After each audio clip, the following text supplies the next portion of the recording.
Isang mapagpalang araw po sa inyong lahat. Celebrity Chika time po muna tayo at may inihanda po akong chika para sa inyo. Tara po't magchikahan na po tayo.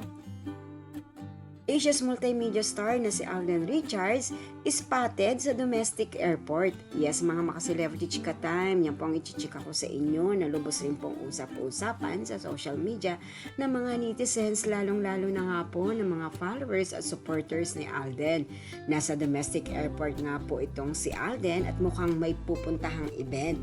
Bago po tayo dumako riyan, nais ko po munang batiin mga team bahay, team abroad at mga seniors natin dyan. Shout out po sa inyong lahat at happy Monday po.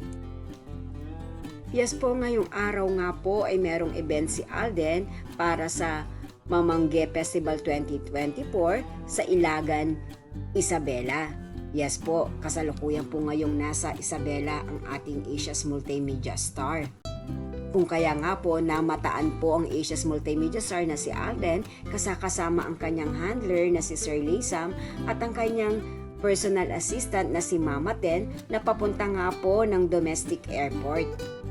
Kaya naman po excited na mga followers at supporters ni Alden ng mga taga-Ilagan Isabela sa kanyang pagdating. Samantala, narito po at panoorin po natin ang short video clip na ito na kung saan nga po ay dumating na po si Alden sa Isabela.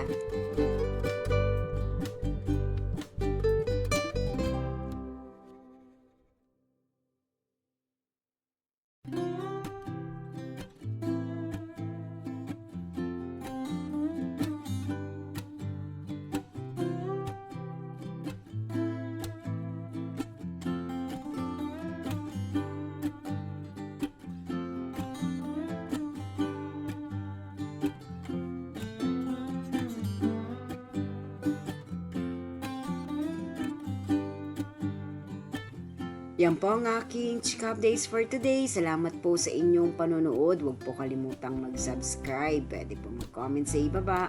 Basta't wag lamang po harsh o nakakasakit sa isa't isa. Salamat po muli. Spread love, not hate.